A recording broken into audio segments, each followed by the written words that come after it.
মুহাম্মদ মামুনুর রশিদ রহমতুল্লাহ আলাইহের কবিতা সংকলন বই থেকে একটি আবৃত্তি করার চেষ্টা করছি।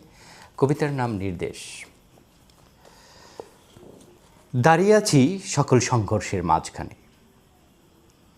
এখন আমি সকল পক্ষ প্রতিপক্ষের বিপক্ষ, বিরোধী সকল দক্ষিণ এবং বামের। কেননা আমি আসত্তা একটি অবিভাজ্য সরলতার উত্তরাধিকার, প্রেমভার শাশ্বত বেদনার। আমি এখন অমল ধবল এবং সরল, উত্রল ঔন্নাসিক্য এবং ঔদাসীন্য বিনাশক পদবিক্ষেপে সকল চিৎকারের বিপরীতে আমি বিজয়ী মৌনতা, মনের, মনোনয়নের এবং বিস্ময়ের। অরণ্য নীর অকৃতমতা নিয়ে আমি এবার পরাস্ত করতে চাই সকল সংহারকে, উদ্ধত আনবিকতাকে, মিছিল প্রতি মিছিলকে, লোভ প্রতিলোভকে। সুতরাং আমার কথা শোনো হে সংক্ষুব্ধ সভ্যতা, শান্ত হও। তোমার চোখে হিংস্রতার হুতাশন, মনে বিধ্বংসের বিষ। তোমার এখন প্রয়োজন বিশ্রাম, চিকিৎসা ও নিরাময়।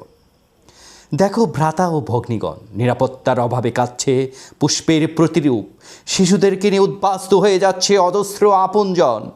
গুটিয়ে নাও এ হত্যার হাত, এ আমার অবসম্মান্য নির্দেশ। আমি সংক্ষুব্ধ সভ্যতার সর্বশেষ কবি।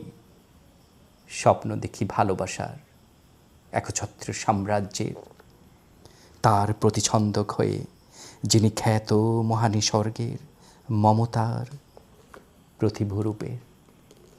অনেক ধন্যবাদ।